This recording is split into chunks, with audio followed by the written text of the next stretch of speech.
स्वागत है आपका बीयूडी की 5th क्लास में। आज हम पढ़ेंगे भारत के भौतिक प्रदेश और हिमालय के विषय में। तो इसके बारे में हम शुरू करते हैं। तो पहले हम देखते हैं भारत का भौतिक प्रदेश या भारत की प्रमुख स्थलाकृतियां। तो भारत को जो डिवीजन हुआ है उसके अलग-अलग भौतिक प्रदेश में, वो उसकी भूगर्भिक संरचना के आधार पर या उसके उच्चवच या उसकी ऊंचाई के आधार पर किया गया है कि भूगर्भिक संरचना मतलब उनका निर्माण किस प्रकार से हुआ है। तो उसमें हम मुख्यतः 5 प्रकार से देख पाएंगे। उत्तर का पर्वतीय प्रदेश, उत्तर का विशाल मैदान, प्रायद्वीपीय पठार, तटीय मैदान और द्वीप समूह। यहाँ पर कुछ क्षेत्रफल के परसेंटेज के हिसाब से डिवाइड किया गया है, उसको हम देख रहे हैं। जो पर्वतीय भाग है वो कितना है, वो मुख्यतः 10.7% का है। पहाड़ियाँ कितनी है, 18.6% है। और पठारी क्षेत्र है वो 27.7% का है। और मैदानी भाग है वो 43% का है। इसको हम मैप पर भी देख लेते हैं। तो मैप पर देखते हैं कि जो उत्तर का यह मैदान है, ये उत्तर के पर्वतीय क्षेत्र है। और उत्तर का मैदान है ये नदियों के द्वारा बहाकर लाई गई मिट्टी से बना हुआ है। दक्षिणी पठार है ये एक प्रायद्वीपीय हिस्सा है जो गोंडवाना लैंड का हिस्सा था, और ये ऊपर की तरफ गति किया और यूरेशियन प्लेट से टकरा करके यह आज दक्षिण के पठार के नाम से जाना जाता है। इधर का जो तट है ये पश्चिमी तट है, इधर का पूर्वी तट है, और ये थार का मैदान है। और यहाँ पर बहुत सारे द्वीप समूह हैं जिनको आप लक्षद्वीप, वो अंडमान निकोबार द्वीप समूह, यहाँ पर लक्षद्वीप, यहाँ पर आप दमन द्वीप, अलग अलग द्वीप के बारे में हम विस्तार से पढ़ेंगे। तो हम सबसे पहले शुरू करते हैं उत्तर के पर्वतीय प्रदेश से। तो आज हम सबसे पहले देखते हैं कि उत्तर का जो विशाल मैदान था इसका निर्माण कैसे हुआ। जो उत्तर का जो पर्वतीय प्रदेश है इसका निर्माण कैसे हुआ।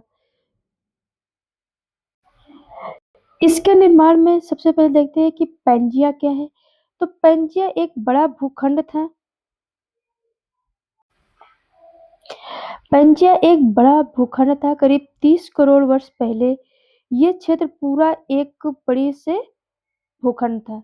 इसका धीरे धीरे विभाजन चालू हुआ और ये दो बड़े भागों में विभाजित हो गया। एक था अंगारा लैंड और दूसरा गोंडवाना लैंड। अंगारा लैंड में एशिया का अधिकांश भाग था जिसमें भारत शामिल नहीं है, यूरोप और उत्तरी अमेरिका। फिर गोंडवाना लैंड में भारत, अफ्रीका, ऑस्ट्रेलिया, अंटार्कटिका और दक्षिण अमेरिका। तो देखिए ऊपर का हिस्सा अंगारा लैंड, नीचे का हिस्सा गोंडवाना लैंड, फिर तेथिस सागर। अब ये होता है कि जब अंगारा लैंड का हिस्सा नहीं था भारत, तो ये एशिया में आज क्यों है। इसका एक सफर शुरू हुआ भारतीय प्लेट का उत्तर की तरफ गमन करने से। करीब 6 से 8 करोड़ वर्ष पहले भारतीय प्लेट उत्तर की ओर गति करने लगी, और ये जो अंगारा लैंड की जो बड़ी प्लेट थी जिसे यूरेशियन प्लेट कहते थे, जिसमें यूरोप और एशिया शामिल था, उससे जाकर के ये टकराया और इस प्रकार जो भारत है वो एशिया का भाग बना। अब इसमें टकराया तो 5 करोड़ वर्ष पूर्व भारतीय प्लेट यूरेशियन प्लेट से टकराई, और जिसके बाद तेथिस सागर के मलबे में जोरदार संपीड़न पड़ा, जिसमें जिससे उसमें वलन पड़ी और हिमालय पर्वत का उत्थान हुआ। जब ये टकराई तो एक प्लेट दूसरी प्लेट के ऊपर जाने से इसमें क्या पड़ गए, मोड़ पड़ गए, या फिर ये कहेंगे मोड़, या फिर इसमें वलय मतलब थोड़ा सा फोल्ड हो गया, ये ऊपर की तरफ उठ गया, जिसे कहा गया हिमालय पर्वत। उत्तर के पर्वतीय प्रदेश में सबसे ऊपर है ट्रांस हिमालय, फिर महान हिमालय, मध्य हिमालय, शिवालिक और पूर्वांचल। ये क्षेत्र है जो सबसे उत्तर का है। इसका जो कुल क्षेत्रफल है वो 5 लाख वर्ग किलोमीटर है। ये करीब 2500 किलोमीटर क्या है, इसकी लंबाई है, जो सिंधु से लेकर के ब्रह्मपुत्र तक है। इसकी चौड़ाई 160 किलोमीटर अगर अरुणाचल प्रदेश में है, तो वहीं 400 किलोमीटर कहाँ है, लद्दाख और जम्मू कश्मीर वाले क्षेत्र में। इसकी जो आकृति है वो धनुषाकार या चाप के आकार की है।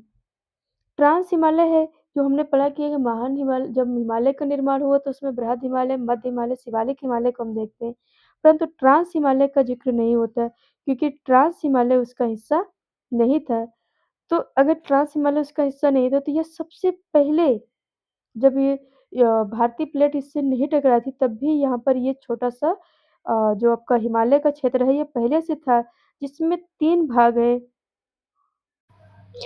इसमें 3 भाग को हम देख लेते हैं कि एक है उसका काराकोरम, लद्दाख और जास्कर। मुख्यतः आपके ये 3 भाग हैं इसके और ये यहाँ पर वनस्पति का अभाव है। वनस्पति मतलब कि पेड़-पौधे का यहाँ पर क्या है अभाव है क्योंकि ये लगभग पूरा क्षेत्र बर्फ से ढका रहता है। इसकी स्थिति तिब्बत और लद्दाख क्षेत्र में है। भारत में लद्दाख में है, भारत से बाहर इस क्षेत्र पे तिब्बत तक इसकी स्थिति है। इसकी लंबाई 1000 किलोमीटर है और ये 250 किलोमीटर क्या है इसकी चौड़ाई है। इसकी जो औसत ऊँचाई है वो 4500 मीटर है। यहाँ कितनी औसत ऊँचाई तक की चोटियाँ पाई जा रही है? 4500 मीटर तक की। ये पेलोसियन इराक युग का है। यही कहा जाए कि ये नवीन हिमालय नहीं है, ये पुरातन हिमालय है और ये पामीर की गाँठ का क्या है? हिस्सा है। अब हम हिमालय के सभी क्षेत्र को एक बार मैप पे देख लेते हैं। तो यहाँ पर आप देख पाएँगे एनसीईआरटी से एक मैप लिया गया है। इसमें ऊपर देख पाएँगे ये पामीर की गाँठ है और इधर हिंदू कुश पर्वत, सुलेमान श्रेणी, हिंदू कुश पर्वत, कुनलुन श्रेणी, ये काराकोरम, लद्दाख, जास्कर तो ये तीनों हैं, ये ट्रांस हिमालय का हिस्सा है। इसके बाद है आपका यहाँ पर बृहद हिमालय, मध्य हिमालय और शिवालिक। ये 3 श्रेणियाँ गई हैं। तो ये जो छोटा क्षेत्र है लद्दाख का, इसमें तीनों है काराकोरम, लद्दाख और जास्कर। तो इसके बाद अब आपको ये समझ में आ गया होगा, यहीं पर आपके इसका ज़ूम करते हैं, तो ये K2 है। ये K2 जो है ये गॉडविन ऑस्टिन के नाम से भी जानी जाती है। ये दुनिया की दूसरी सबसे ऊँची चोटी है। पहली कौन-सी है? तो पहली हिमालय है जो कि नेपाल में स्थित है और वो भारत की सबसे ऊँची चोटी नहीं है, वो नेपाल में स्थित है, नेपाल की सबसे ऊँची चोटी है। जबकि K2 क्या है? ये भारत की सबसे ऊँची चोटी है। पर इसके साथ ये है कि ये आज उस हिस्से पे नहीं है जिस पे भारत का अधिकार है। आज ये पीओके वाला क्षेत्र है। ये जो हिस्सा है भारत का, इस पे का पाकिस्तान ने अधिकार कर रखा है। पाकिस्तान कहना है कि हमारा हिस्सा ये आज उसके अधिकार में है और भारत अभी भी इस पे अपने अधिकार का दावा करता है। इसी पर K2 मिलेगी। यहीं पर एक और चोटी है जो दुनिया की सबसे तीव्र ढाल वाली है, जिसे कहते हैं राकापोसी। वो भी इसी क्षेत्र में स्थित है। यहाँ पर राकापोसी पीओके क्षेत्र में है हो गई, यहाँ पर K2 हो गई। K2 का दूसरा नाम क्या है? Godwin Austen. और ये अपने तीनों सीढ़ी पे देख ली कि ये पूरा भूखंड था ये वाला, ये पठारी क्षेत्र आप देख पा रहे होंगे, ये वाला पठारी क्षेत्र था। ये पूरा भूखंड आया जिससे ये यहाँ पर क्या किया, इसको एक बार हम फिर से देखते हैं कि ये जो गोंडवाना लैंड का हिस्सा था वो ये वाला क्षेत्र था। ये जब यूरेशियन प्लेट है इससे टकराया तो ये जो बीच का सागर था उसके टकराने की वजह से यहाँ पर ऊंची-ऊंची चोटियों का निर्माण हुआ है और ये बीच का क्षेत्र क्या हुआ खाली जैसे कोई चीज़ टकराती है ना तो टकरा करके वो थोड़ा-सा वापस होती है, तो ये बीच का क्षेत्र खाली था, जिस पर इन पहाड़ियों से बह के आने वाली जो नदियाँ हैं, उनके द्वारा लाए गए अवसाद से ये पूरा क्षेत्र क्या हो गया, भर गया। इसमें देख पा रहे होंगे कितनी सारी नदियाँ इस क्षेत्र में अभी भी हैं। यहाँ पर हम देखते हैं कि कितनी ज़्यादा नदियाँ हैं। यहाँ पर आपको यमुना नदी दिख रही है, ये गंगा नदी, ये घाघरा, गंडक, कोसी, ये सारी नदियाँ जब ऊपर से बहकर आती थी, तो ये अपने साथ बहुत सारा अवसाद लाती थी और धीरे-धीरे इस खाली क्षेत्र को इन्होंने क्या किया, भर दिया, जिसकी वजह से ये आज उत्तर का मैदान वाला क्षेत्र है। ये बहुत उपजाऊ क्षेत्र है, जिसकी वजह से इसके उत्तर का मैदान, ये हो गई हमारी क्या हो गया उत्तर का पर्वतीय क्षेत्र, ये हो गया हमारा प्रायद्वीपीय पठार। यहीं पर आप देख लीजिए कि ये है इसके तटीय क्षेत्र, ये आपका हो गया पूर्वी तट, इधर हो गया पश्चिमी तट और इसी प्रकार से ये भारतीय मरुस्थलीय क्षेत्र है। यहाँ पर बहुत सारे द्वीप देख लेते हैं, यहाँ पर दमन दीव है, ये हो गया लक्षद्वीप, इधर हमारा अंडमान निकोबार और ये वाला जो पूर्वी क्षेत्र है हमारा पूरा तो इस प्रकार इसका अलग-अलग विभाजन है, तो हमने मैप पर हिमालय की श्रेणियाँ भी देख ली, प्रायद्वीपीय पठार, मैदान ये सारे क्षेत्र हमने देख लिए। अब हम आगे बढ़ते हैं कि काराकोरम जो था उसके बारे में विस्तार से पढ़ते हैं।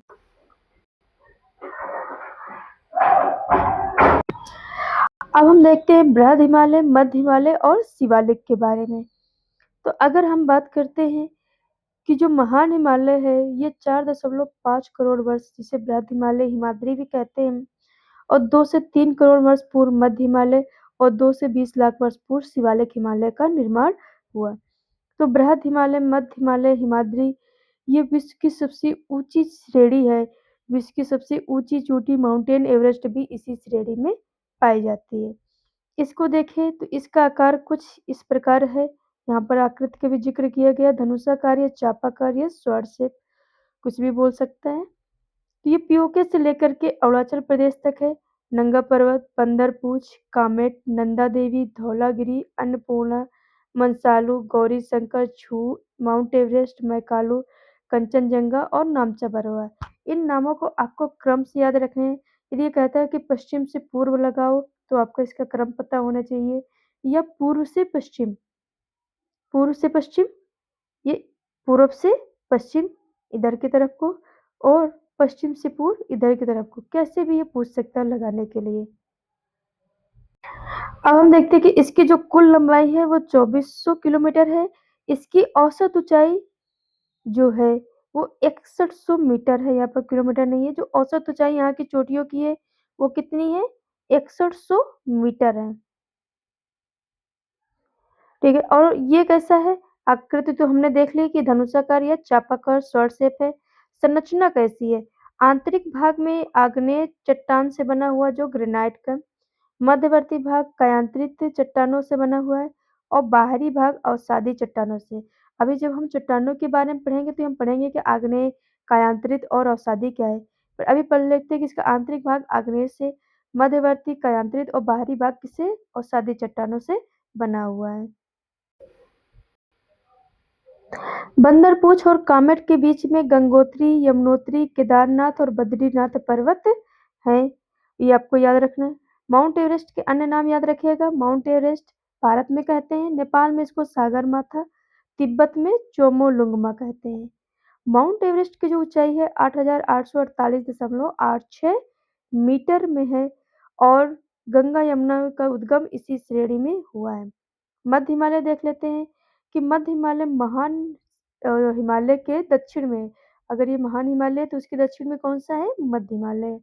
ये 80 से 100 मीटर की इसकी जो क्या है चौड़ाई है, और औसत ऊंचाई इसकी 1800 से 3000 मीटर की है। इस श्रेणी में दक्षिण की ओर, पूर्व की ओर धौलाधार श्रेणी है, और जिस पर शिमला नगर स्थित है, और ये पर्यटन के लिए मशहूर है। इसमें बहुत सारे ऐसे नगर हैं जहाँ लोग घूमने जाते हैं, जैसे मंसूरी, नैनीताल, रानीखेत, अल्मोड़ा, दार्जिलिंग, डलहौजी। यहाँ दूर दूर से लोग इस सुंदर जगहों का क्या करते हैं, देखने के लिए आते हैं। इसलिए यहाँ पर पर्यटन ही यहाँ का बहुत बड़ा रोजगार का माध्यम है।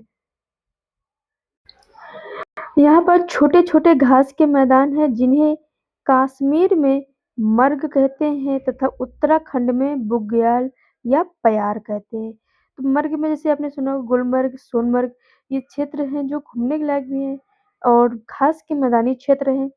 और यहाँ पर जो मुख्यतः है वो लोग गाय वाय पालने का काम करते हैं, क्योंकि यहाँ पर घास के मैदान बहुत ज़्यादा पाए जाते हैं। बुग्याल और प्यार आपने देख लिया कि इसको दूसरे नाम से बुग्याल या प्यार कहते हैं। तो पूछ सकता है कि जो घास के छोटे मैदान हैं उनको कश्मीर में किस नाम से जानते हैं, और उत्तराखंड में किस नाम से जानते हैं। अब शिवालिक हिमालय या बाह्य हिमालय के बारे में देख लेते हैं कि जो शिवालिक हिमालय है ये सबसे दक्षिणी या बाहरी सीमा है। पोतावार बेसिन से प्रारंभ होकर पूर्व की ओर कोसी नदी तक विस्तृत है। इसका क्षेत्रफल जो हम अरुणाचल प्रदेश तक का नहीं ले जाते। ये औसत ऊंचाई इसकी 850 से 1200 मीटर की है। शिवालिक एवं मध्य हिमालय के बीच अनेक घाटियां पाई जाती हैं। इनको पश्चिम और मध्य भाग में दून के नाम से जानते हैं। तो हम ये देख लेते हैं कि जैसे कि ये हमारा मध्य हिमालय है और ये शिवालिक है, इसके बीच में जो घाटियां हैं इनको किस नाम से जानते हैं, दून के नाम से जानते हैं, जिसमें से देहरादून, कोटली दून और पाटली दून मुख्य हैं। इस श्रेणी में हिंदकुश, सुलेमान और किरदार इसके दक्षिण-पश्चिमी भाग में है। तो जब हमने मैप देखा था तो हमने देखा था कि इस क्षेत्र में इस प्रकार करके यहाँ पर आपका था सुलेमान, हिंदुकुश, किरधर पहाड़ियाँ हैं। अब थ्रस्ट क्या होता है? जब एक ऐसी रेखा होती है जहाँ एक भूखंड दूसरे भूखंड के ऊपर चढ़ जाता है। अब देखते हैं कि जैसे 2 यूरेशियन प्लेट से जब हमारी भारतीय प्लेट टकराई, तो एक क्षेत्र जो सबसे पहले उठा, तो मान लीजिए ये वाला क्षेत्र था, ये सबसे पहले उठ गया। इसके बाद ये थोड़ा-थोड़ा सा दबाव इसका बढ़ता गया, तो जो दूसरा क्षेत्र था वो इसी के ऊपर उठा पर उतनी ऊँचाई तक नहीं उठ पाया। फिर तीसरा क्षेत्र इसी के ऊपर उठा, ये उठते गए। तो अगर हम इसको देखना चाहें तो किस प्रकार से है, तो मान लीजिए ये एक हिमालय की श्रेणी है। इसके ऊपर ये बृहद हिमालय था, इसके ऊपर ये मध्य हिमालय उठा और उसके ऊपर क्या है? ये शिवालिक है। तो ये इसके ऊपर दूसरा क्षेत्र के ऊपर ये देखिए बीच का क्षेत्र क्या हुआ? एक दूसरे के ऊपर चढ़ता गया।